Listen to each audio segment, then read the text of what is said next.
Good day everyone and welcome back to the channel. In this video we'll be previewing the Power ahead of 2024. The Power proved last year that Hinkley was their man and that they could make the finals again.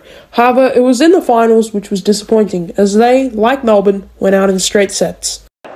Season over for Port Adelaide and the GWS Giants win their way into a fourth prelim final in their history. A Friday night date with Collingwood awaits. The Giants by 23 points. This could be potentially Hinkley's last year, but it does not matter if it is, as the Power look to push one more time for the flag. Port had a rather busy trade period, I could say. Similar to last year's trade period involving Jason Horne-Francis, Port Adelaide once again gave up its future first-round pick in order to acquire selections for this year.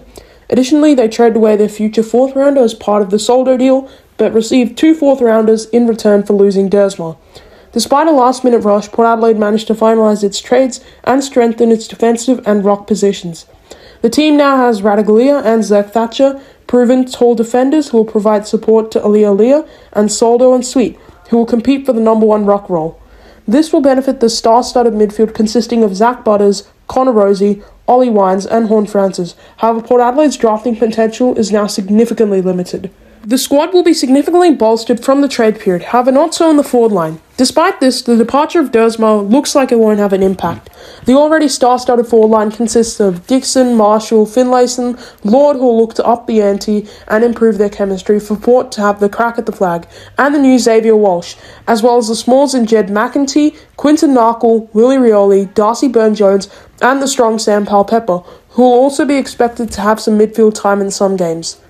This should be a strong lineup on paper given everyone is fit, and we know how good Port are in the goal-kicking section, significantly highlighted by last year. Overall, a solid forward line for the Power. The midfield will look to continue their good work with the classy Butters and Rosie, Brownlow medalist Ollie Wines, brilliant young gun Horne-Francis, William Drew, and Jackson Mead.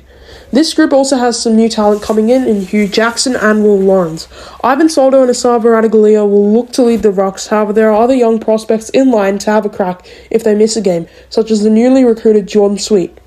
Overall, a solid and exciting midfield for the Power that will look to take its game to the next level for Port to have a crack at the premiership. The defence has one addition in Zach Thatcher, and with that being said, it's a very high-quality defence led by the staple in Alia, Miles Bergman, Trent McKenzie, Lockie Jones, Tom Cleary, Kane Farrell, Ryan Burton, Dan Houston, as well as the exciting Chase Burgoyne, Dylan Williams, and Carl Williams, making a really coherent defence that is very stacked and will look to push to the next level. And so will the squad if it wants to have a premiership crack. For me, I see the Power finishing top 4 and having one last look at the premiership.